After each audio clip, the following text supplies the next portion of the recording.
The day Abigail Yates rode into Callow Creek, she did so with her chin lifted so high that nobody could see how badly her hands were shaking on the reins. It was the spring of 1878, and the Texas Panhandle was in the middle of shedding its winter coat, the red earth cracking open like old bread and the mesquite putting out its first timid leaves. Callow Creek was the kind of town that existed because someone had once needed a saloon and a livery stable in the same general place, and everyone else had simply gathered around those two establishments over the years. There was a general store, a small church whose bell rang more for gossip than for God, a doctor who doubled as the barber, and about 300 souls who believed, with every fiber of their collective being, that they had a right to know everyone else's business. Abigail knew exactly what kind of town it was the moment she read the hand-painted sign nailed to a post at the edge of the main street. Callow Creek. Population 312. Decent folk only. She had almost turned her horse around right then and there, but she had nowhere else to go, and the $27 in her coat pocket would not get her much farther down the road. She was 24 years old. Her dark hair was pinned under a wide-brimmed hat that had seen better weather, and her brown eyes carried a particular quality that men in saloons sometimes mistook for shyness, and that women in churches sometimes mistook for guilt. It was neither. It was the practiced steadiness of someone who had been managing other people's perceptions of her for a very long time. She tied her horse, a spotted gray mare named Pepper, to the rail outside the general store and went inside to ask about work. The man behind the counter was round-faced and pleasant, with a mustache that appeared to have taken on a life of its own. His name was Earl Fitch, and he looked at Abigail the way most men looked at a woman traveling alone, which is to say with a mixture of curiosity and something just barely polite enough to pass for concern. "Looking for work," Abigail said simply. "What kind of work?" Earl asked. "I can keep books. I can cook well enough for a boarding house. I'm handy with a needle if someone needs alterations. I have some experience behind a counter." She paused. "I learn quickly." Earl scratched behind his ear. "You got family here?" "No." "Husband?" "No." He scratched again. "Where you coming from?" "East of here," she said, which was true and also the least amount of truth she was willing to offer. Earl ended up pointing her toward the widow Hargrove, who ran the only boarding house in Callow Creek, and who was, according to Earl, in desperate need of someone to help with the cooking and cleaning since her last girl had up and married a cattle hand in October. Abigail thanked him, took her mare to the livery stable, paid for 3 nights of feed and boarding with money she could not entirely afford to spend, and walked to the boarding house on the eastern edge of Main Street with her single traveling bag over her shoulder. The widow Hargrove was 70 years old and built like someone had whittled her out of cedar and then forgotten to stop. She was hard and spare and brown from decades of sun, and she looked at Abigail for a long, appraising moment before stepping back from the doorway to let her in. "You take your meals with the boarders," Mrs. Hargrove said, leading her down a narrow hallway that smelled of beeswax and old wood. "You get Sunday afternoons off. You get a room at the end of the hall which is small but private. You get paid on the 1st of every month, $3 plus room and board." "That is fair," Abigail said. "I do not tolerate dishonesty in my house," Mrs. Hargrove said, stopping at the door to the small room and turning to fix Abigail with a look that could have stripped paint. "I have had girls who stole from the pantry. I have had girls who entertained men after hours. I have had girls who lied about their experience. I will not have any of it." "I do not steal," Abigail said quietly.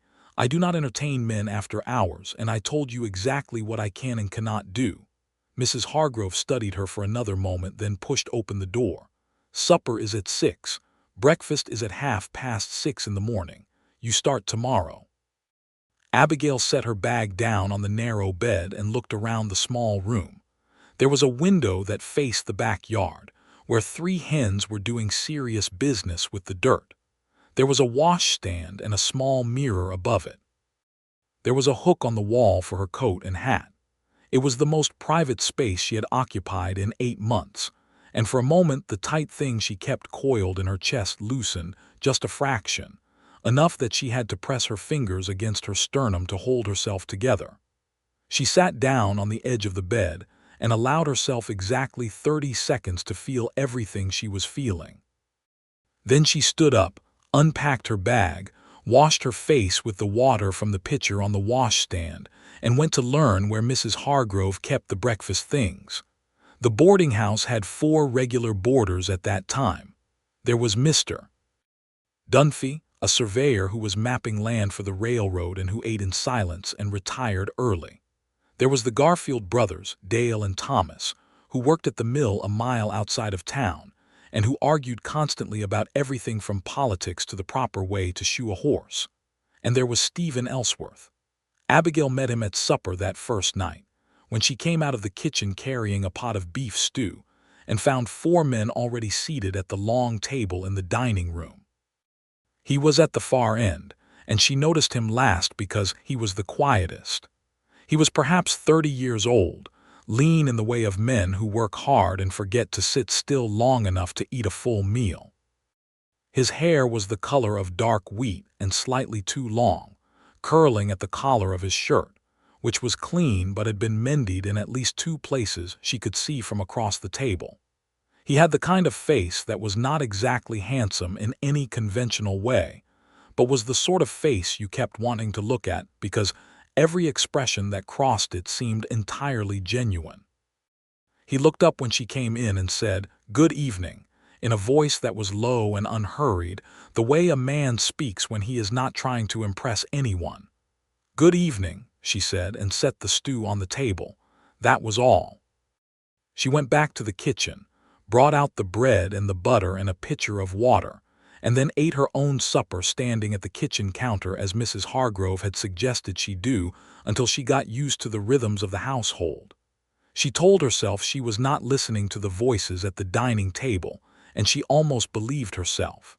She found out about Stephen Ellsworth in pieces, the way you find out about anyone in a small town. He was a rancher. His family had homesteaded a stretch of land about 4 miles south of Callow Creek back in the late 1860s.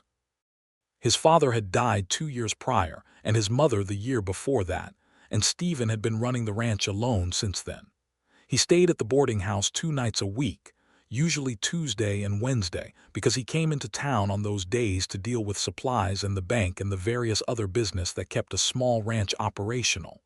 The rest of the time he was out on his land. He was, by the account of everyone in Callow Creek who mentioned him, a good man, hardworking, honest. The kind of man who paid his debts on time and did not speak ill of people, and showed up when someone needed help with a barn raising. He had never married, which was a source of considerable interest to several of the women in town, particularly the Garfield brothers' cousin Dora, who was 22 and pretty, and had been making pointed conversation in his direction for the better part of 2 years. Abigail filed all of this information away in the careful interior cabinet she kept for things she needed to know and did not intend to act upon. She was not in Callow Creek to find a husband. She was in Callow Creek because it was the only town within riding distance that had not heard the name Harlan Yates, and Harlan Yates was a name that, when people heard it, immediately rearranged everything they thought they knew about her. Harlan Yates was her father. More specifically, Harlan Yates was the man who had robbed the First Territorial Bank of Holden Falls, Missouri, in 1875, killing a bank teller named Arthur Greenway in the process. He had been caught, tried, and hanged in the fall of that same year. Abigail had been 21 years old. She had not been with her father when he committed the robbery. She had not known he was going to do it. She had not, in fact, seen her father more than a handful of times in the preceding decade, because her mother had taken Abigail and her younger brother and left Harlan Yates behind when Abigail was 12 years old, citing a man who drank too much and came home with bloody knuckles and a short account of where he had been. None of that mattered in Holden Falls. In Holden Falls, and in the 4 towns after Holden Falls where Abigail had tried to make a life, she was Harlan Yates' daughter, And that was the beginning and the end of every introduction she ever made. It did not matter that she had been 17 miles away when the robbery occurred, sitting in a schoolroom teaching the Greenway children their multiplication tables. The irony of that particular detail had not been lost on Abigail, who had spent 2 years teaching the murdered man's children to read and write, and had then stood in the street outside the courthouse, while men she had known for years refused to meet her eyes. She had moved 5 times in 3 years. Each time, the name followed her. Someone always knew someone always talked. And each time the name arrived, she watched the same transformation happen in the faces of people who had, until that moment, liked her perfectly well. It was not hatred exactly. It was something more like the careful, deliberate withdrawal of goodwill, the way you might step back from a fire that has gotten too large. People stopped hiring her, stopped inviting her to their tables, stopped seeing her at all, really, while still being perfectly capable of watching her every move. She had eventually gone far enough west that the name simply had not traveled yet. Callow Creek was, as far as she could determine, beyond the frontier of her father's notoriety. She intended to keep it that way. She was good at her job. Within a week she had the boarding house running more smoothly than it had in years. She could bake biscuits that the Garfield brothers argued over at every breakfast. She kept meticulous accounts for Mrs. Hargrove, who had been managing her finances in a coffee tin and a handshake system that was, Abigail discovered, costing her roughly 40 cents on every dollar. She was kind to the boarders without being familiar, and she was respectful to the townspeople who came to Mrs. Hargrove's door without being falsely warm. She told herself she did not notice the way Stephen Ellsworth always thanked her for his supper before the other men remembered to, or the way he sometimes stayed in the dining room after the others had gone to their rooms and read by the lamp in the corner, not disturbing anyone, simply present in the particular comfortable way of someone who has no need to make their presence felt. She told herself these things and then noticed them anyway. It was the first Tuesday of May, when they actually had a real conversation. She was on the porch of the boarding house before sunrise, sitting on the top step with a cup of coffee and the account books, working through the numbers in the quiet before the household woke up. She had been doing this every morning since she arrived, using the silence the way other people used sleep, letting herself simply be without the management of impression that occupied the rest of her day. She heard his boots on the steps before she saw him and shifted the account books on instinct. "Sorry," Stephen said, stopping 2 steps below her. Didn't mean to interrupt. He was dressed for work already, his hat in his hand, and she understood that he was leaving earlier than usual. "You are not interrupting," she said. "I was just doing some figures." He nodded and seemed about to go, but then he looked at the sky, which was that particular shade of pale purple that happens for about 4 minutes before the actual sunrise, and he stopped. "Going to be a good day," he said, more to the sky than to her. "It looks that way," she agreed. "I like this time," he said, "before everyone starts talking." She looked at him then, and he glanced down and caught her looking, and neither of them looked away immediately. "So do I," she said, and meant it in a way that went considerably deeper than the early morning hour. He sat down on the step below hers, not crowding her, just occupying the space naturally, and they watched the sky go from purple to gold in comfortable silence. When the sun finally broke over the flat horizon, he put his hat on, stood up, and said, "Good morning, Miss Yates," with the kind of gravity a man applies to something he actually means. "Good morning, Mr. Ellsworth," she said. He walked to the livery stable. She went back to her account books. And something that had no business beginning had nonetheless quietly begun. They found reasons to talk after that. Not contrived reasons, nothing that would have been visible to a watching eye, but the natural accumulation of small exchanges that happens when 2 people are in the same building twice a week, and have discovered that they enjoy each other's company. He would ask her opinion on things, not in the flattering way some men asked women's opinions, as a performance of courtesy, but in the genuine way of someone who expected to hear something worth considering. She told him what she actually thought, which surprised him the first few times, and then, she could tell, became something he looked forward to. He told her about his ranch, about the cattle and the horses and the particular challenges of running land alone.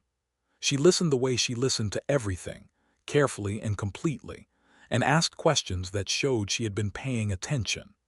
He learned that she was practical and unsentimental about the difficulties of work, that she found genuine satisfaction in things done well, and that she could be funny in a dry, precise way that crept up on you sideways. She learned that he was patient to a degree that almost seemed impossible, that he had strong opinions about very specific things and very loose opinions about most everything else, and that he was kind without being soft. She also learned, in the way you sometimes learn things about people not from what they say but from how they are, that he was lonely. Not in an asking for pity way, not even in a way he appeared to be aware of himself, but lonely in the deep-water way of someone who has been his own company for too long and has simply adjusted to the temperature. She was careful. She was always careful. She did not let herself want things she could not keep, and she had learned the hard way that she could not keep much. But she was also, in the privacy of that small room at the end of the hall, honest with herself.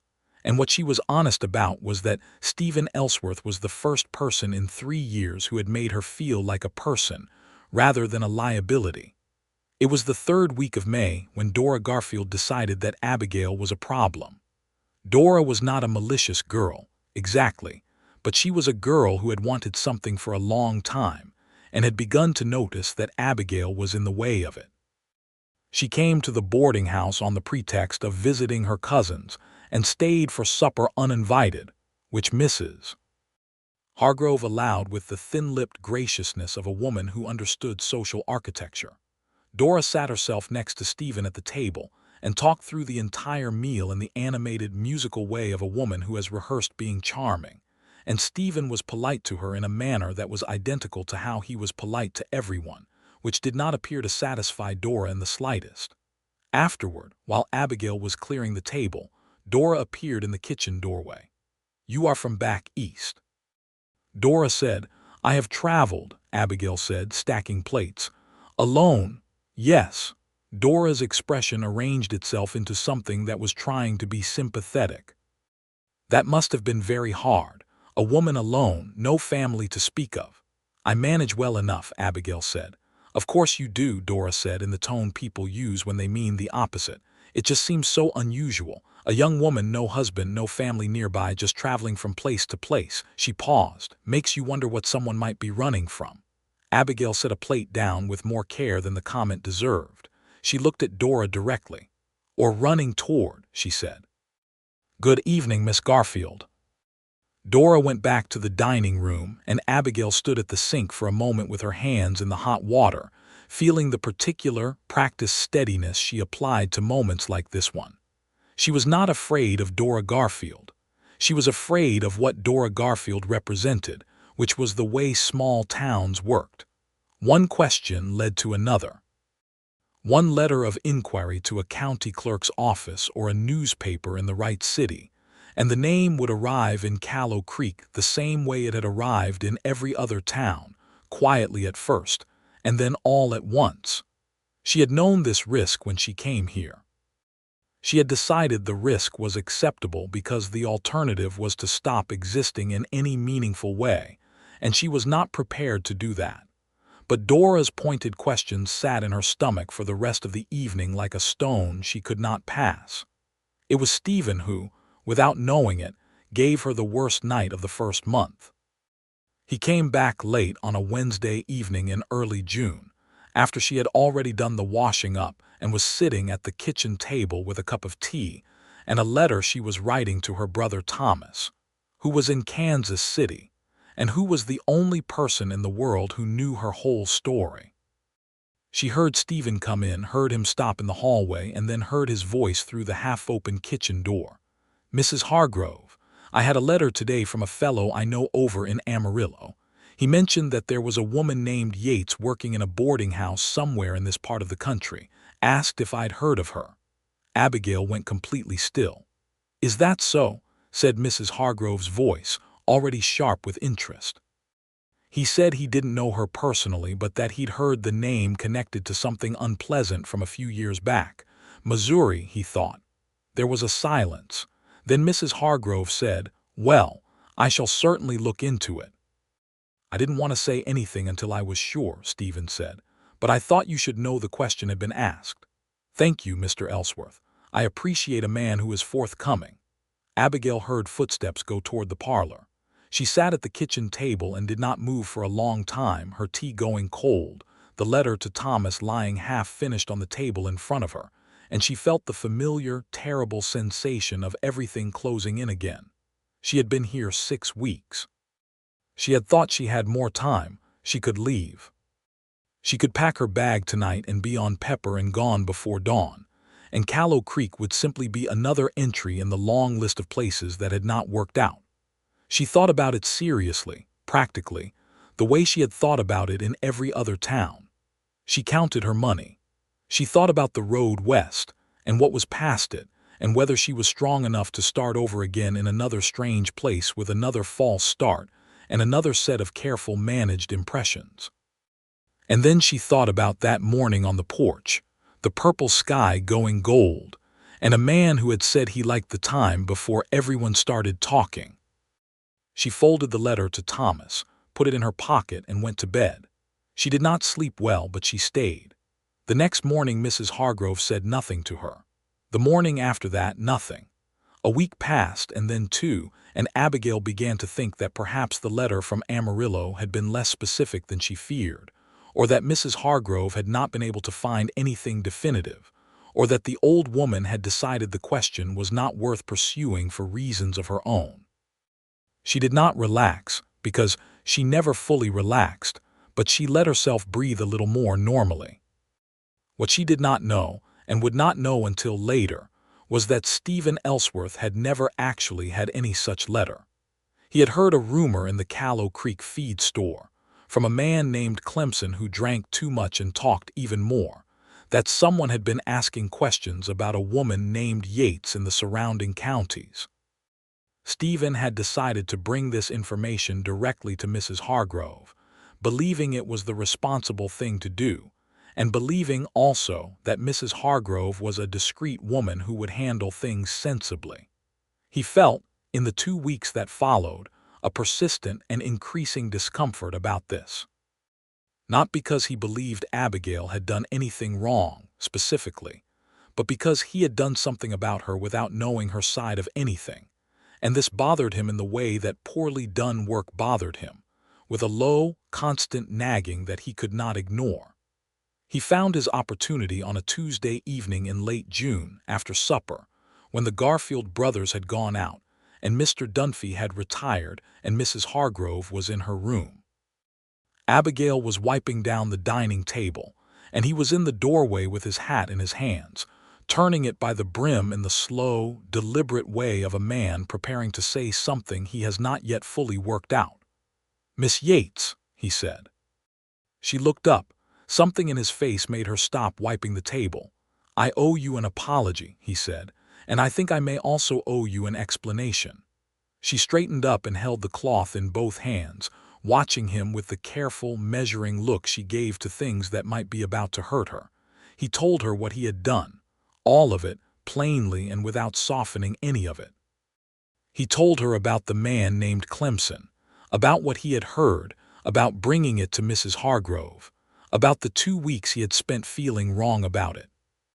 He did not try to justify himself more than was honest, which was to say that he had thought he was being responsible, and had since concluded that being responsible did not excuse acting on half a story about someone who had never given him any reason for concern.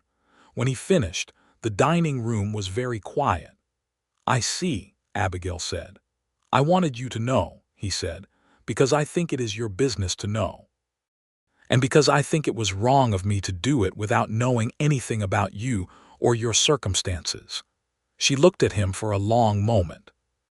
He met her eyes and did not look away, and there was nothing in his face that she could identify as the careful social maneuvering of a man trying to manage her.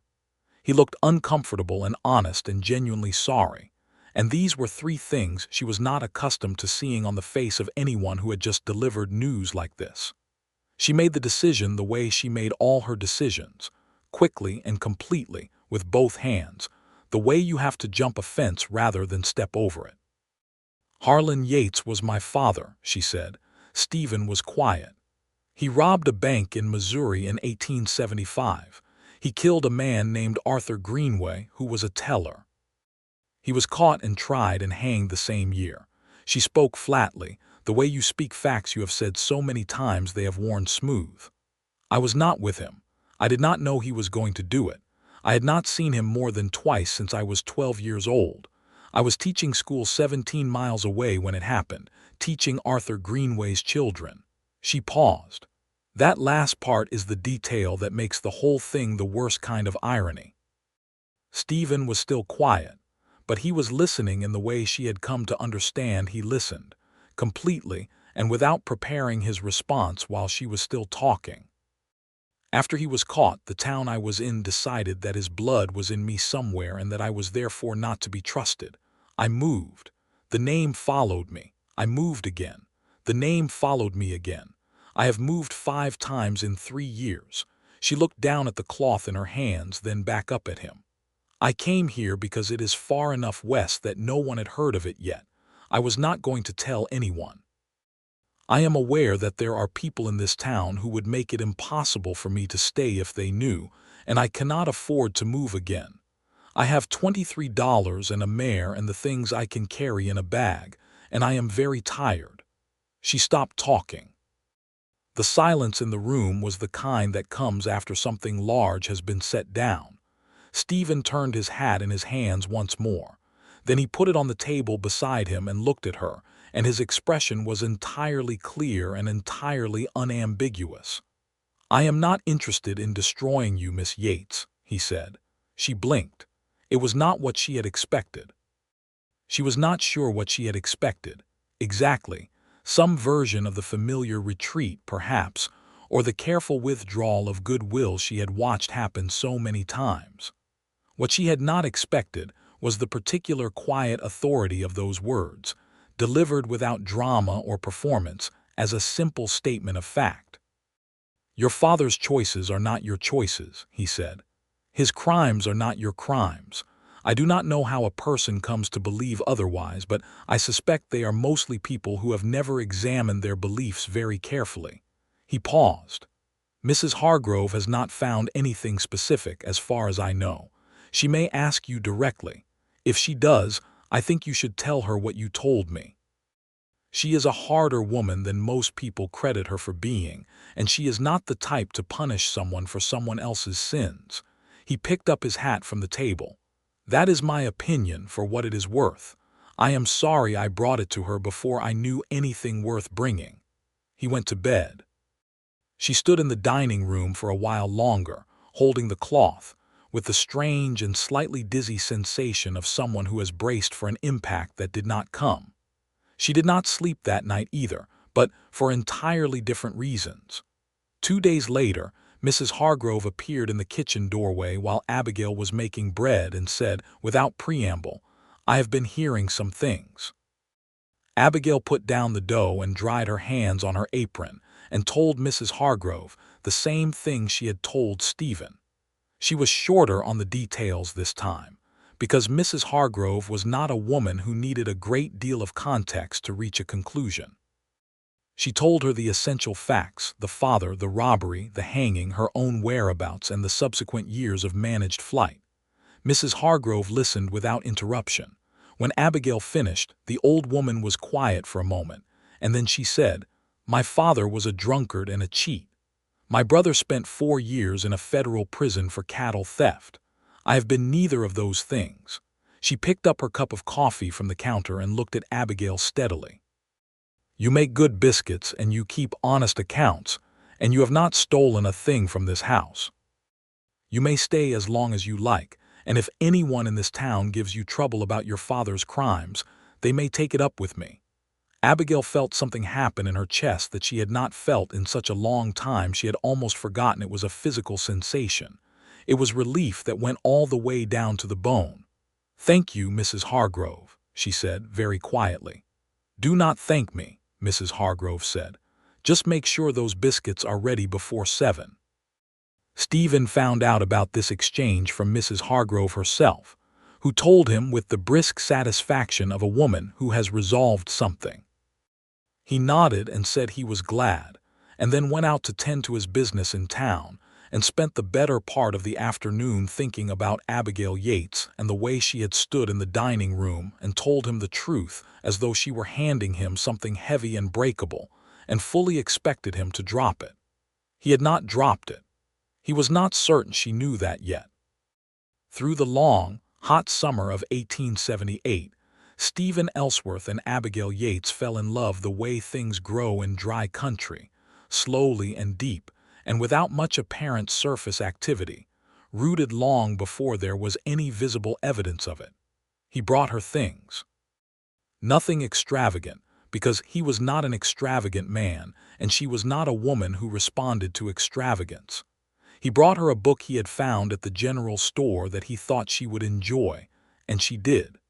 He brought her wildflowers from his land twice, the second time without the sheepishness of the first, and she put them in the tin cup on her windowsill and looked at them every morning. He started coming in from his Tuesday errands a little earlier than necessary and lingering in the kitchen doorway, talking to her while she cooked, and these conversations ranged from the immediate and practical to the genuinely philosophical in the way of conversations between people who are discovering that they like the particular quality of each other's thinking. She told him things. Not her secrets. She had spent too long learning to be careful for that to change quickly, but her opinions, her memories, the small details of herself that she had kept banked in private for 3 years. She told him about her brother Thomas, who was studying law and who was, she said with the dry affection of an older sibling, simultaneously the most stubborn and the most idealistic person she had ever met. She told him about the school in Holden Falls, about the Greenway children, about a particular little girl named Martha Greenway, who had been unable to learn her letters until Abigail discovered that if you drew pictures beside each letter, she could read the whole alphabet. She told him about her mother, who had died of fever the winter after Harlan was hanged, and who had spent the last months of her life in a town that would not let her forget who her husband had been, and who had died still trying to maintain her dignity and Abigail's simultaneously. Stephen listened to all of this with the focused, complete quality of attention that she had come to recognize as simply how he was, and he said things in response that showed he had understood the shape of what she was telling him, not just the surface details. He was not a man of great formal education, but he was intelligent in the direct and useful way of someone who has spent a great deal of time alone with their own thoughts and has learned to think carefully. He talked about his parents sometimes. His father had been a hard man, not cruel, but demanding in the way that men of that generation often were, with a fixed idea of what the land required of a person and a low tolerance for anything that fell short of it. His mother had been quieter and more interior, a woman who loved books and music and had found herself on the open plain of the Texas Panhandle, and who had made a good life of it anyway, because she was the kind of woman who found the essential thing in whatever was given to her. She would have liked you, Stephen told Abigail one evening in early August, sitting on the porch steps in the cooling dusk. Abigail looked at him. "You think so? She would have liked that you say what you mean," he said.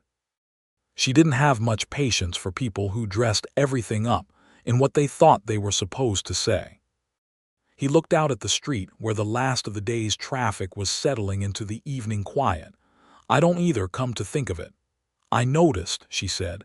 "Is that a complaint?" She considered it seriously. "No," she said. "Actually, no. It is one of the things I find most restful about talking to you." He turned to look at her at that, and there was something in his expression that was careful and wanting in equal measure, like a man who has seen something he is not yet sure he has permission to reach for. "Restful," he said. "I mean that as a high compliment," she said. "I spend a great deal of energy managing how I am perceived. Talking to you is the one time I do not have to do that." He was quiet for a moment. Then he said, "You should not have to do it at all." She looked at her hands in her lap. "That is a kind thing to say." "It is a true thing to say," he said, in the tone he used for facts rather than kindness. They sat on the porch while the stars came out over the flat Texas plain, and Abigail was aware, with a precision that was almost uncomfortable, that she was in love with this man. Not in the tentative, provisional way she had occasionally felt something like affection for someone in the past 3 years, but in the complete and irreversible way that you recognize when it arrives because there is no part of it you can argue yourself out of. She was also afraid. Not of him, not exactly, but of what came after being loved by someone, which was the obligation to stay, and the obligation to stay meant the ongoing risk of being found. The name would come eventually. It always came. And when it came, it would not just be her who suffered. It would be anyone who had chosen to be associated with her, anyone who had publicly stood with her and said she was worth standing with, and she did not know if she could bear to be responsible for that. She said none of this on the porch. She said, "Good night, Mr. Ellsworth," when the hour grew late, and she went inside, and she lay in her narrow bed in the small room at the end of the hall and had a very honest conversation with herself about what she was going to do. What happened, instead of any decision she made, was that Callow Creek made it for her. In September, a man arrived in town. His name was Boyd Cutter, and he was from a place called Wickham, which was a town 3 counties east that Abigail had briefly considered and ultimately bypassed on her way to Callow Creek. He was a lean, sandy-haired man of about 40, with the particular energetic malice of a person who takes genuine pleasure in the exposure of other people's difficulties. He came into Callow Creek on a Wednesday morning, and by noon was in the saloon, and by 2 in the afternoon had mentioned the name Harlan Yates to 3 separate people. Abigail found out about it from the Garfield brothers, specifically from Dale, who was not a thoughtful man but was a kind one, and who came to the kitchen after supper and told her, without any obvious agenda, that there was a fellow in the saloon who seemed to know something about her and was in the mood to talk about it. She thanked him and went back to washing the dishes and stood at the sink for 10 minutes, and then she took off her apron and walked to the saloon. She had never been inside the Callow Creek saloon. Women did not generally, unless they worked there.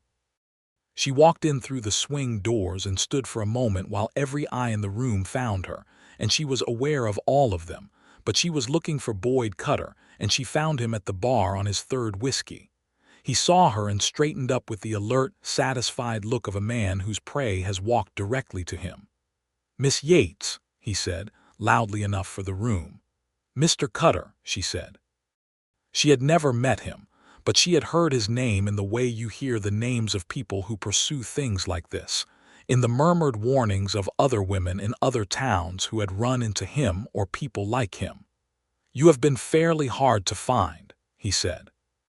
"There are people in Missouri who would very much like to know where Harlan Yates' daughter ended up." The room was very quiet. This was the moment, the one that had happened in 4 other towns, the moment where the air changed and the faces around her changed, and the warm, provisional world she had built collapsed back into cold. "Harlan Yates is dead," Abigail said, keeping her voice level. "He was tried and hanged in October of 1875. Whatever interest anyone has in finding his daughter at this late date is nothing I am responsible for." "Now, see, that is an interesting position," Cutter said, with the pleasured ease of a man who does this for sport. "Because the family of Arthur Greenway does not see it quite that way. Greenway's widow has been working to ensure that the Yates name carries its proper weight in these parts, and I have been helping her in that regard as a personal favor." "That is a lie," Abigail said, with quiet certainty. "Mrs. Greenway wrote me 2 letters 3 years ago. She said she had no quarrel with me. She said she knew I was not involved." She looked at Cutter steadily. "Whatever this is, it is not grief work on behalf of the Greenway family. I suspect it is rather less noble than that." Cutter's expression shifted slightly, the pleasured ease going a little tight at the edges. "The girl has been living in this boarding house," Cutter said, turning from her and addressing the room as though she had not spoken at all. "Daughter of a convicted murderer and bank robber, working in your town under false pretenses, hiding who she is." "She told Mrs. Hargrove who she was," said a voice from the back of the room. Abigail looked. Stephen Ellsworth was standing near the back wall, leaning against it with his arms crossed in the particular still way he had when he was paying complete attention. She had not known he was there. "She told me too," he said, looking at Cutter. Cutter frowned. "And you see no problem with that, a woman running from her family's crimes."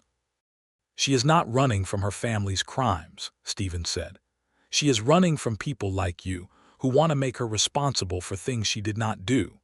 He pushed off from the wall and walked toward the bar, not toward Cutter but toward the room in general, speaking in the unhurried way he spoke when he was certain of what he was saying. "Every man in this room knows the difference between a person and their family. Every man in this room has a father or an uncle or a cousin who did something they would not want held against them. The difference between those men and Abigail Yates is that her father's name got into the newspapers." The room was completely quiet. "She is a good worker and an honest woman, and she pays her debts, and she has done nothing wrong in this town or anywhere else from what I have been able to see," Stephen said.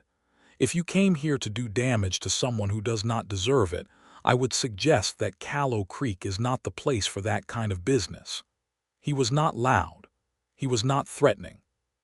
He was simply, entirely, immovably certain, and the room recognized this the way a room recognizes the quality of a man who means exactly what he says.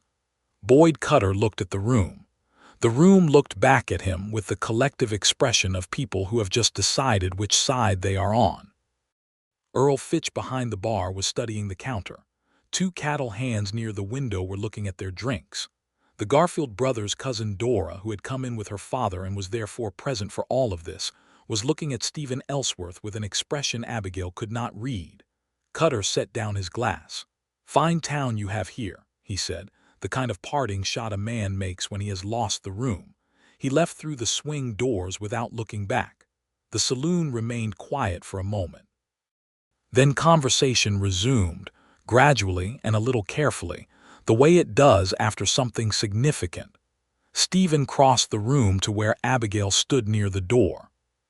He stopped in front of her and she looked at him, and she was not certain what her face was doing because she had lost track of managing it somewhere in the last 5 minutes. "Are you all right?" he asked quietly just for her. "I don't know yet," she said honestly. He nodded as though this was the correct answer. "Come on," he said, and walked her out of the saloon and into the evening air, and they stood on the boardwalk while Callow Creek went about its business around them, and she breathed the cooling air and felt the tight thing in her chest slowly begin to loosen. "You did not have to do that," she said. "Yes, I did," he said. "You have made yourself associated with me now," she said. "When the next person comes with the next piece of news about my father, people will remember that you stood up in that saloon and said what you said." "I know," he said. "Does that not concern you?" "Not particularly," he said. He looked at her with that clear, direct quality she had come to trust precisely because it was never accompanied by anything hidden. "Miss Yates, Abigail, I said what I said because it is true. I am not interested in being associated with anything that is not true, and I am not interested in disassociating myself from things that are. You are a good person, and you have been treated unjustly, and I said so." He paused. "The rest of it, the concern about what comes next, that is not a reason to say something different than what is true." She looked at him for a long moment. The sun was going down behind the flat horizon, and the sky was doing the same extraordinary thing it did every evening in this part of the country, spreading itself out in colors that seemed excessive, as though the day were trying to compensate for having been so relentlessly practical for the previous 12 hours. "I think," she said carefully, "that you are the most straightforward person I have ever met." "Is that good?" he asked, and she could hear in his voice that he was asking something larger than the question. "Yes," she said, "it is the best thing I know how to be told." He reached out and took her hand, which was hanging at her side, and held it with the unhurried, uncomplicated ease of someone who has decided to do something and is simply doing it. She did not pull away. She turned her hand over and held his in return, and they stood there on the Callow Creek boardwalk in the October approaching evening and watched the sky do its extraordinary, unnecessary thing. And she was aware, with complete and irreversible certainty, that this was the beginning of something that was not going to be taken away from her. In the weeks that followed, the town of Callow Creek sorted itself out in the way towns always do, with the pragmatic clarity of people who have more immediate concerns than maintaining a comfortable fiction. There was some talk, of course, because there is always talk, but it was the kind of talk that runs out of energy quickly when the subject of it continues to make good biscuits and keep honest accounts, and behave in every observable way like exactly the person she had presented herself as being. Dora Garfield, to her considerable credit, came to the boarding house kitchen one morning in early October and said, without much preamble, that she thought it must have been very hard, and that she was sorry she had been pointed at Abigail back in May. Abigail accepted this with the genuine warmth it deserved, because she recognized the effort it took, and told Dora that she bore her no ill feeling. Dora then asked, with a kind of resigned humor, whether she thought Stephen Ellsworth's expression when he looked at Abigail was quite as obvious to everyone else as it was to her, and Abigail said she rather suspected it was, and they both laughed, and it was the beginning of something that would eventually resemble a friendship. Stephen asked her to come and see his land in October. He asked her directly, on a Tuesday morning on the porch, with no particular framing or preamble, the way he did things. He said he had been wanting to show her the ranch and thought she might like to see it, and that if she was willing he would ask Mrs. Hargrove if she could have the afternoon. Mrs.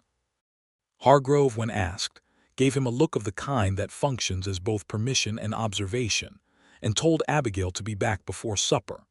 They rode out on his horse and her mare, side by side on the flat red road south of town, and she watched the land open out around them in the way it does when you get away from buildings, becoming its own vast, austere thing, the sky occupying its full 460 degrees of existence without apology. The ranch was not grand. It was a modest homestead, a main house built of wood and some adobe, a barn that had been repaired recently, a corral with 4 horses in it, and the particular character of a place that has been tended by someone who cares about it. There was a kitchen garden at the side of the house that had been producing all summer and was now going to seed, and a cottonwood tree behind the barn that was in the full gold of October. He showed her around with a quiet pride that he was not entirely trying to conceal, and she paid attention the way she paid attention to everything he showed her, seriously and with genuine interest. She asked about the cattle, about the land grant, about the water situation, which was always the essential question in this part of Texas. He answered everything fully and showed her the shallow creek that ran through the eastern edge of the property, which he said was reliable 8 months of the year and required management for the other 4. They sat on the top rail of the corral fence in the afternoon light, and the horses came over to investigate them with the curious, cautious interest of horses, and she fed them pieces of the apple she had brought in her coat pocket. "I want to ask you something," Stephen said. She looked at him. "I want to ask you to marry me," he said, "but I want to say a few things before I do, so you understand what you would be saying yes to." She was very still on the fence rail. He looked at the horses rather than at her, the way he sometimes looked at a middle distance when he was working through something he needed to say carefully. "I know you have been moving for 3 years because the name has followed you. I want you to know that I have thought about this carefully, and that it does not change what I am asking. I also want you to know that this land is mine, and the house is mine, and the debt on it is manageable, and that if you said yes, you would be marrying into something that is not glamorous, but is stable and real and getting better every year." He paused. "I also want you to know that I have a long and thorough ability to wait for things that are worth waiting for, so if your answer is not yes right now, I can ask you again in 6 months and then again in a year, and I will not consider that a waste of my time." He turned to look at her then, and the afternoon light was on his face, and she saw in it everything she had been seeing for the past 4 months, the patience and the honesty and the particular quality of steadiness that she had come to understand as not just temperament but character. She had been alone for 3 years. She had been alone, in the deeper sense, for much longer than that. She had made herself alone because it was safer, and because the people she loved had been hurt by proximity to her, and because she had learned to believe, in a way she had not fully examined, that this was simply the shape of her life. Stephen Ellsworth was asking her to believe something different. "Yes," she said. He turned to look at her fully. "I don't need 6 months," she said. "I have known what I wanted to say for longer than I am prepared to admit. The answer is yes." He was quiet for a moment, and then something happened in his face that she had not seen there before, a kind of opening, as though something he had been holding very carefully could be set down at last. He reached over and took her hand from the fence rail and held it, and she held his in return, and the horses looked at them with placid approval. "All right," he said, which was the least romantic and most entirely sincere response to a marriage acceptance she could have imagined. And she laughed, and he laughed, and they sat on the fence rail in the October afternoon with the gold cottonwood at their backs and made plans for the rest of their lives. They were married in December of 1878 in the small church in Callow Creek, whose bell rang, for once, for something that was neither gossip nor routine. Mrs. Hargrove stood on the bride's side and wore her best dress and the expression of a woman who has correctly identified a good outcome. Thomas Yates arrived from Kansas City by train, which required a considerable connection through Amarillo, and showed up at the boarding house 2 days before the wedding looking like a younger, male version of his sister, which is to say brown-eyed and careful and funnier than he initially appeared.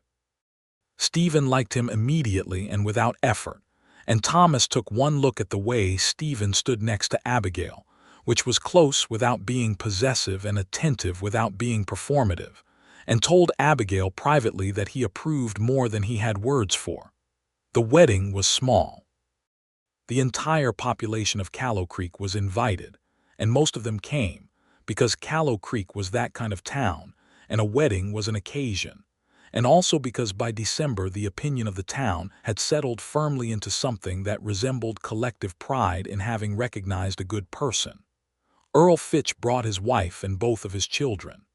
The Garfield brothers brought Dora, who threw rice with genuine enthusiasm and only slightly suspicious cheerfulness. Mr. Dunphy, the surveyor, attended in a suit that appeared to have been pressed for the first time in living memory, and presented the couple with a frame he had made himself. Abigail wore a dress that she and Mrs. Hargrove had made together over the preceding weeks, blue wool, not elaborate but well made, and she stood at the front of that small church and made promises to Stephen Ellsworth with the same directness she applied to everything, with both hands and all of herself, holding nothing in reserve. She moved to the ranch in January, and the work of making a life began in the thorough and satisfying way of things that are built on solid ground. The winter of 1879 was hard in the Texas Panhandle, the way winters there could be hard without warning, the temperature dropping overnight, and the wind coming down from the north with an enthusiasm that suggested it had traveled a very long way and was not inclined to be polite about it. Abigail learned the rhythms of the ranch in the cold months, which were different from what she had imagined but no harder than she could manage. She learned to read the weather the way Stephen read it, by the particular color of the western sky in the afternoon, and the behavior of the horses in the morning, and the way the air smelled before snow.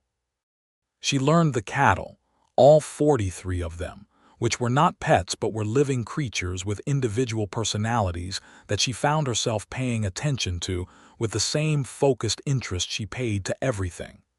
She and Stephen worked well together, which she had suspected they would, but which still carried a particular pleasure in the confirmation. He had a directness about the division of work that was free of the condescension she had been braced for, having grown up watching her father treat her mother as something between a servant and an ornament.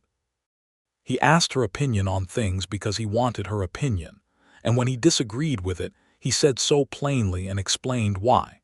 And when she disagreed with him, she did the same, and they had a series of good arguments in the first months of their marriage that were productive in the way that only honest arguments can be, because they were about things that actually mattered. Spring came to the ranch with the particular drama of Texas springs, which move fast and mean business. The kitchen garden came back better than it had the year before, because Abigail had amended the soil through the fall and knew from her mother's kitchen garden what went where. The creek ran high with snowmelt, and she and Stephen walked the length of it one Sunday afternoon, checking the banks, and she found a stretch of wild plum in full blossom on the eastern bank that she had not noticed in the fall. "I want to put a bench here," she told him, standing in the plum blossoms. "I will put a bench here," he said, which was the straightforward man's version of a romantic gesture. He put the bench there in May, made from wood left over from the barn repairs, rough but solid, and she sat on it many mornings that first spring and second summer, with her coffee and sometimes a book and sometimes nothing but the view, which was not beautiful in any conventional landscape sense, but was so wide and so specifically itself that she had come to understand it as something better than beautiful. She was sitting on that bench in June when she understood, with a quiet and certain knowledge, that she was going to have a child. She told Stephen that evening after supper, while he was cleaning his rifle at the kitchen table, which was a Tuesday activity she had been puzzled by at first, and had since come to associate with the comfortable reliability of a life that had regular rhythms. She said it plainly, in her way, without framing or preamble, the way he had asked her to marry him. He set down the rifle parts and looked at her with the opening expression she had learned to read as the one he had for things that were too large for his immediate vocabulary. "Well," he said, and then nothing for a moment, and then, "well," again, which was not two wells but one continuous thing. She laughed. He stood up from the table and crossed to her and held her face in his hands, which were large and careful, and looked at her as though he were checking every part of her expression to make sure she was all right. "Are you all right?" he asked. "I am very all right," she said. "Good," he said, and then he held her, not demonstratively, not for anyone else's observation, simply and completely the way he held things he valued. Their son was born in March of 1880. They named him William, after Stephen's father, with Thomas as a middle name for the uncle in Kansas City, who had been sending monthly letters that were warm and long and full of the news of his law studies. The birth was attended by the doctor from Callow Creek, who was competent and practical, and by Mrs. Hargrove, who had driven out on her own authority in the wagon from town and was not prepared to be told she was not needed. William was a healthy child with his mother's dark eyes and his father's quality of stillness, which showed up in him very early and made him the quietest baby Mrs. Hargrove claimed she had encountered in 70 years. Stephen held his son in the hours after the birth with the same focused, unhurried attention he gave to everything, and Abigail watched him from the bed, exhausted and completely satisfied, and felt the understanding settle into her that this was the shape of her life from here forward, and that it was a shape she had not been able to imagine a year and a half ago and could not now imagine being without. Thomas Yates arrived from Kansas City 6 weeks after the birth, and held his nephew with the slightly alarmed care of a man who has not handled many infants, and made such excessive faces of delight at William that even the notably placid baby appeared entertained. Thomas had passed his bar examination in March.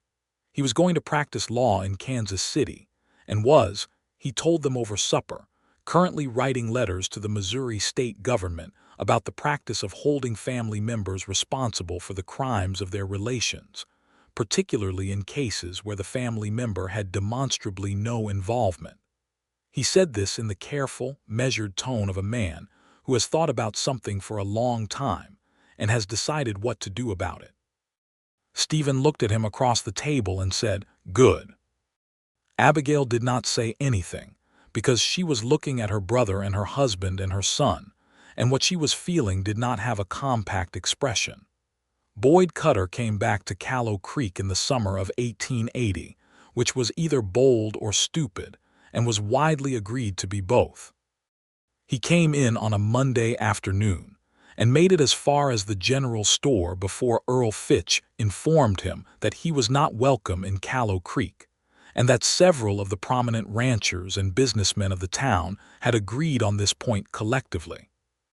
Cutter attempted something in the vein of his saloon performance from the previous year, and was met with the particular flat lack of interest of a town that has already decided.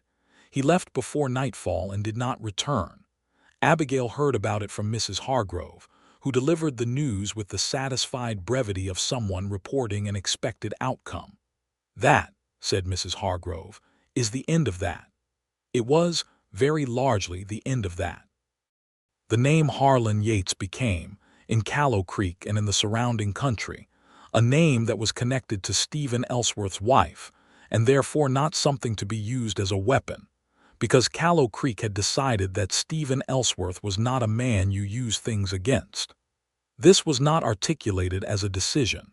It simply operated as fact, in the way social architecture operates, quietly and without announcement. There were still, occasionally, travelers or newcomers who brought the name with them and looked expectantly at the room when they said it. The room's lack of response was, by this point, comprehensive and unremarkable.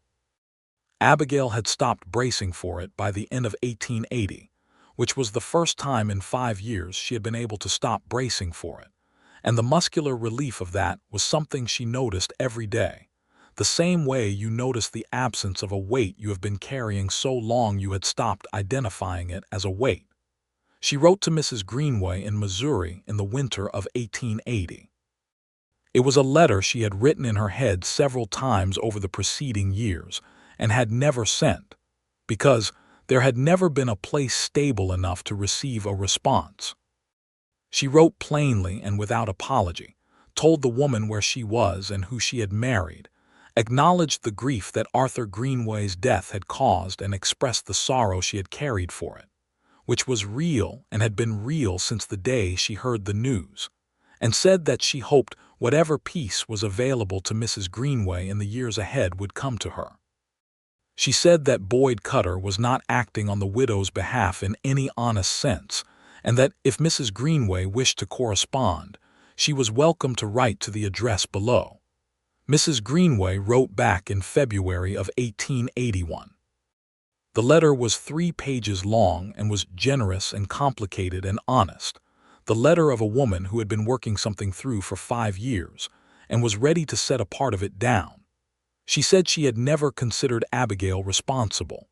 She said the courts and the town and a general need to have the damage attached to something had managed to transfer the guilt sideways, and that she was sorry for what had happened to Abigail because of it. She said that her children, including Martha, were well, and that Martha, now 11 years old, was the best reader in her school. Abigail read this letter sitting on the bench by the wild plum which was in blossom again, and she cried, which was something she did not do often and which she permitted herself with the same directness she permitted herself everything, fully and without apology, and then done with it. She told Stephen about the letter that evening. He listened to the whole of it, and when she finished he said, "Write her back." She did. They wrote to each other for years. The ranch grew. Stephen added land in 1881, a stretch to the south that doubled their grazing. He hired 2 hands, brothers named Josiah and Patrick Reeves, who were in their 20s and hardworking, and who lived in a small bunkhouse Stephen built near the barn. Abigail managed the household accounts with the same meticulous clarity she had applied to Mrs. Hargrove's coffee tin finances, and the ranch operated with the clean efficiency of a place where both people in charge understand money and do not allow sentiment to override arithmetic. She also began, quietly, to teach. There was a woman in Callow Creek named Mrs. Cole, whose 3 children were not in reach of the school, and who came to Abigail somewhat embarrassed to ask if she might know anyone capable of giving them lessons. Abigail said she would do it herself, and did, 2 mornings a week when the season allowed her to leave the ranch. She did not charge for it, which Mrs. Cole attempted to argue about, and Abigail said that she had once had a particular fondness for teaching, and that it was not a sacrifice. The children were 6, 8, and 10 years old, and all 3 of them were satisfying students, and she remembered, sitting at the kitchen table in Mrs. Cole's house with a child's slate on the table between them, exactly why she had become a teacher in the first place. William was walking by his first birthday, and talking with some ambition by 18 months, and asking questions by 2 years old that made both his parents pause mid-sentence to formulate responses adequate to the inquiry. He had his mother's focused attention and his father's unhurried patience, and the particular fearlessness of a child who has been genuinely loved without condition, which expresses itself as a willingness to try things and a confidence in the return that makes itself available in the wake of failure.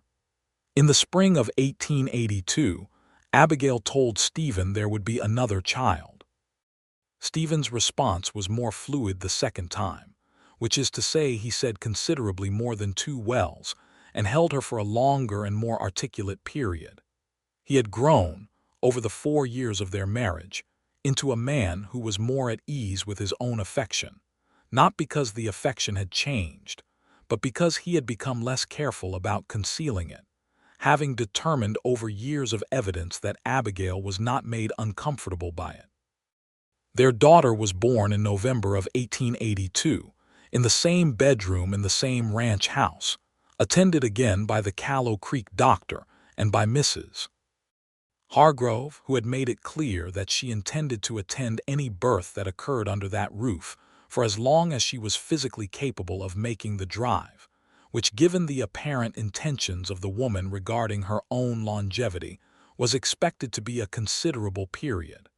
They named her Clara. She had her father's fair coloring and her mother's eyes, and an expression of comprehensive curiosity that she wore from her first alert hours, and that appeared to be her settled orientation toward the world. William, who was 2.5, regarded her with the mixture of interest and uncertainty appropriate to a sibling newly arrived, and then, over the following weeks, with a determined and proprietary affection that made Abigail smile at him over the baby's head every time she saw it.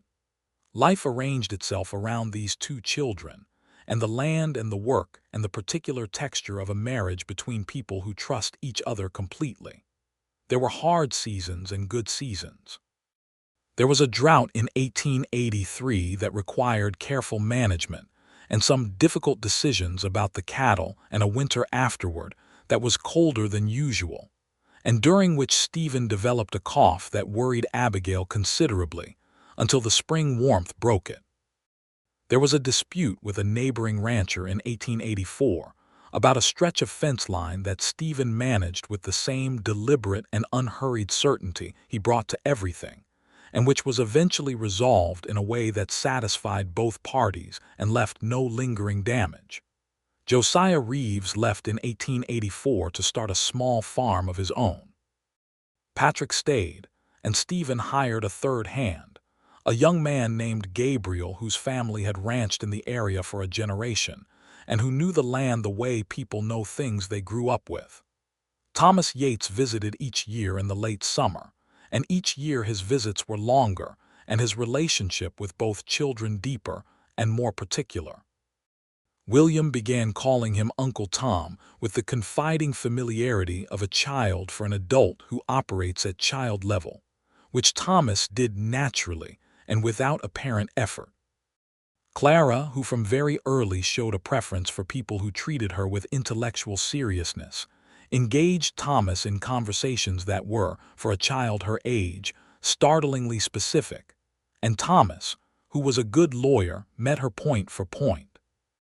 In the fall of 1885, Thomas told them that he was engaged to be married to a woman named Frances who was a schoolteacher in Kansas City and who was, He said with the enthusiasm of a man who cannot believe his own good fortune, the smartest and most straightforward person he had encountered since his sister. Abigail wept a little at this, and Thomas pretended not to notice, and Stephen poured 3 glasses of the good whiskey he kept for occasions, and they drank to Frances without having met her, which felt entirely appropriate. Frances and Thomas were married in Kansas City in the spring of 1886.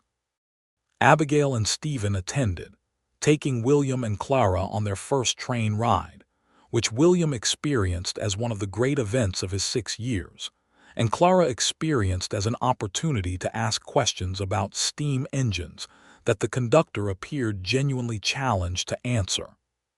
Frances turned out to be exactly what Thomas had described, a small, precise woman with a direct gaze and a quick mind, and a warmth toward Abigail that was immediately apparent and entirely genuine.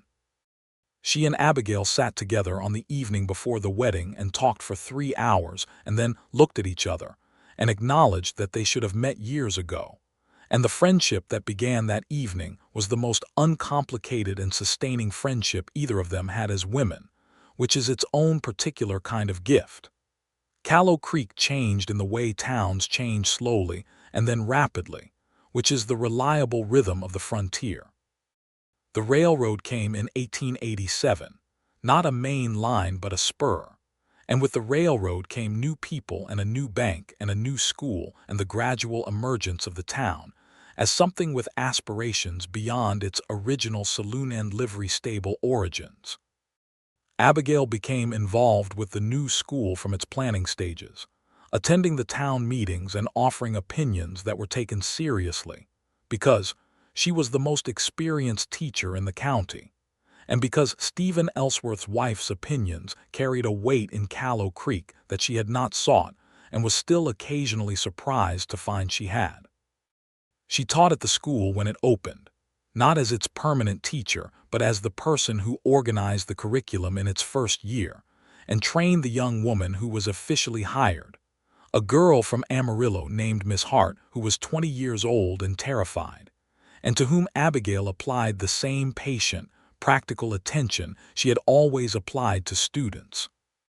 Miss Hart became, under this tutelage, an excellent teacher, and when the school's enrollment doubled in its second year and a second teacher was needed, she asked Abigail directly and with genuine need. Abigail said yes. She taught at the Callow Creek School for the next 8 years, 2 mornings a week stretching to 4 mornings a week as the school grew, and she was the best teacher the school ever had, which was the collective opinion of every student she taught and every parent in the town. William grew up tall and quiet in his father's way, with his mother's precision, and a particular gift for working with horses that Gabriel recognized early and encouraged with the serious respect one horseman extends to another. He was 7 when he got his first real horse, not a pony, a real working horse that he named Silas, and the relationship between this child and this animal was the kind of relationship you occasionally see between a person and a creature that are simply and entirely suited to each other. Clara grew up with the comprehensive curiosity she had been born with, and with an additional quality of determination that came from somewhere entirely her own. She read everything she could find, which in the Ellsworth household was a considerable amount, because Abigail had been quietly building a library since the first year of their marriage, buying books from traveling sellers and from the new dry goods store in Callow Creek, and occasionally ordering them by mail from Kansas City. By the time Clara was 10, she had read everything in the house at least once, and had begun writing her own stories in the notebooks that Abigail provided without comment, understanding exactly what she was providing them for.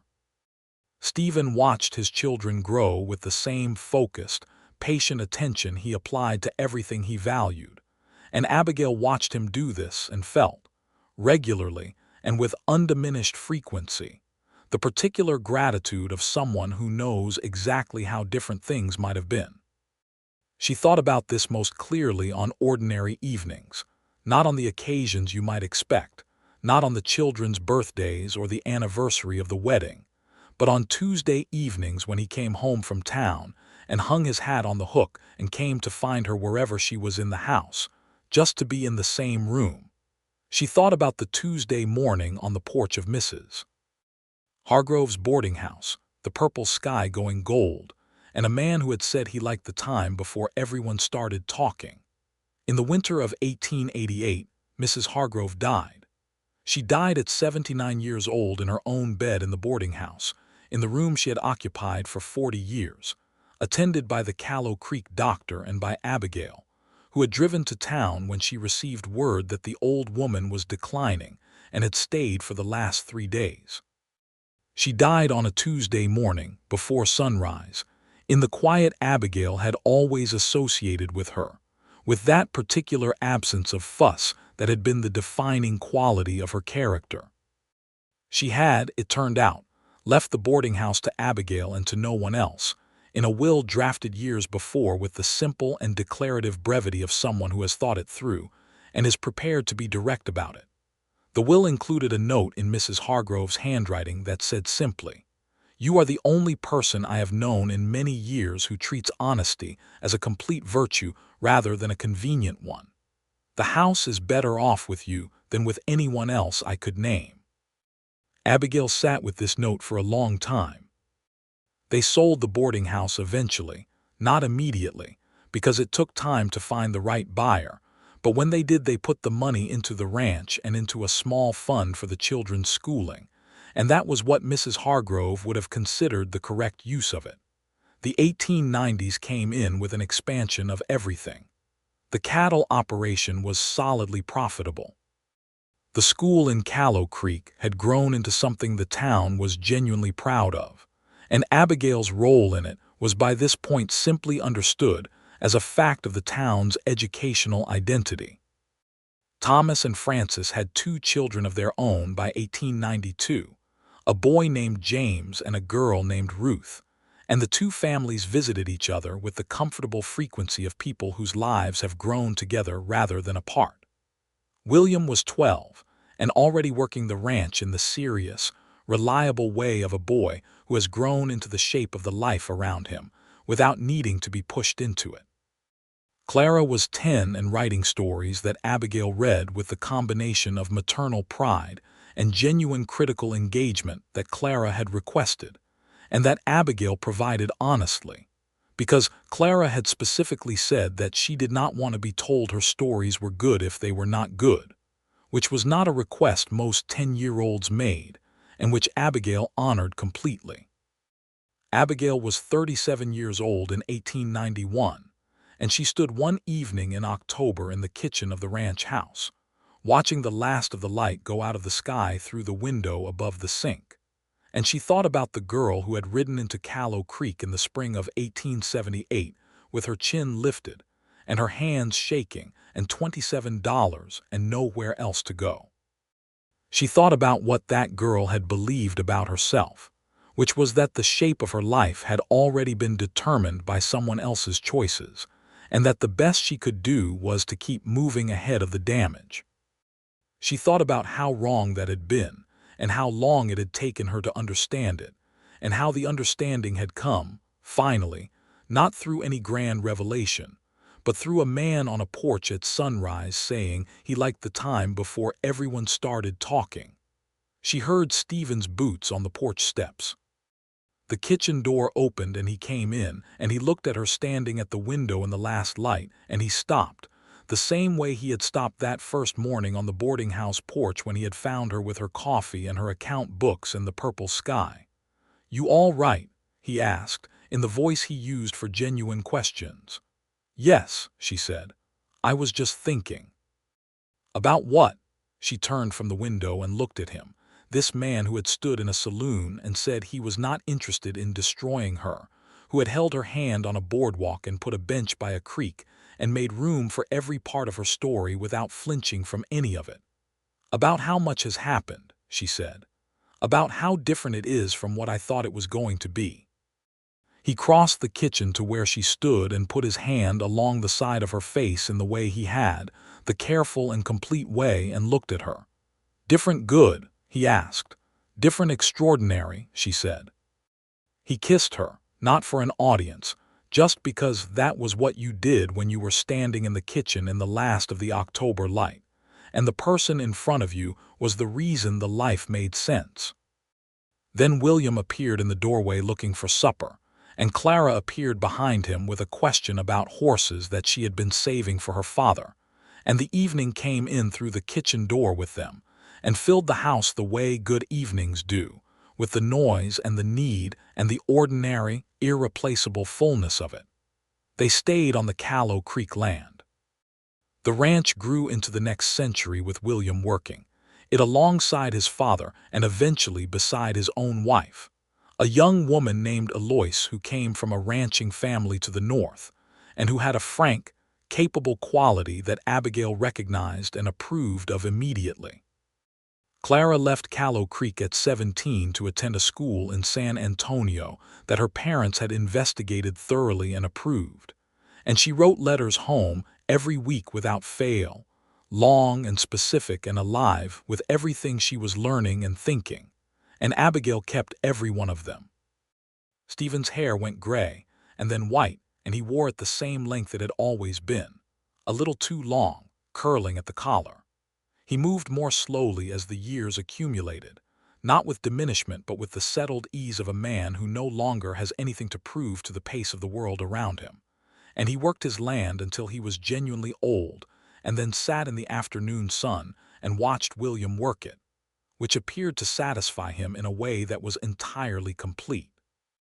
Abigail taught at the Callow Creek School until she was 60 years old, and in those last years she was teaching the children of people she had taught when they were children themselves, which was the particular continuity of a life that has stayed in one place by choice and with full knowledge, and which she had never for a single day taken for granted. On a spring morning in 1912, she sat on the bench by the wild plum, which was in blossom, which it had been every April for 30 years without once disappointing her, and she had her coffee and a letter from Clara, who was living in San Antonio now and writing for a newspaper, which was exactly what Abigail had always expected she would be doing. The letter was long and full of Clara, and therefore full of the particular quality of intelligence and determination that Abigail had watched grow from a curious infant into an extraordinary woman.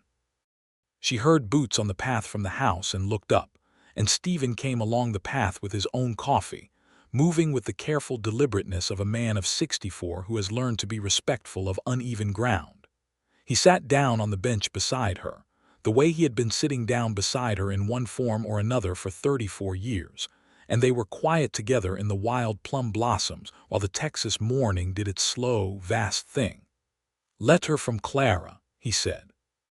"She is writing an editorial about the election," Abigail said. "Of course she is," Stephen said, with the particular pride of a man who knows exactly where his daughter gets it from. They sat in the morning light, and the creek ran quietly on the other side of the plum trees, and the ranch was alive around them with the sounds of a working place. And Abigail looked at the man beside her, this patient, honest man who had once told her he was not interested in destroying her, and who had spent 34 years showing her what interest in a person actually meant, and she felt what she always felt when she looked at him. The same thing she had felt at 24 on a boarding house porch, and at 25 in a saloon doorway, and at every year and every ordinary Tuesday in between. She put her hand on his arm, and he covered it with his own, and they watched the April morning come all the way in over the flat, red, extraordinary land that was theirs and had been theirs and would belong after them to William and his children and their children's children, as long as the land held and the creek ran, and the wild plum came back every spring without being asked, which it always did, which it always would. She had come into Callow Creek with $27 and a name she was afraid of, and the practiced stillness of a woman who had learned to manage everything except hope. She left, eventually, the way everyone leaves, but she left from the same place she had arrived, which was the thing she had not been able to imagine when she arrived, and which had turned out to be the most essential thing of all. She left from home. She left from a life that was entirely, irreversibly, and at every turn her own. And the secret that would have destroyed her in any other town had become, in this one, simply a part of the story of a woman who had been known completely by someone who chose to stay, and who had found, in that choosing, the solid ground she had been riding toward all along.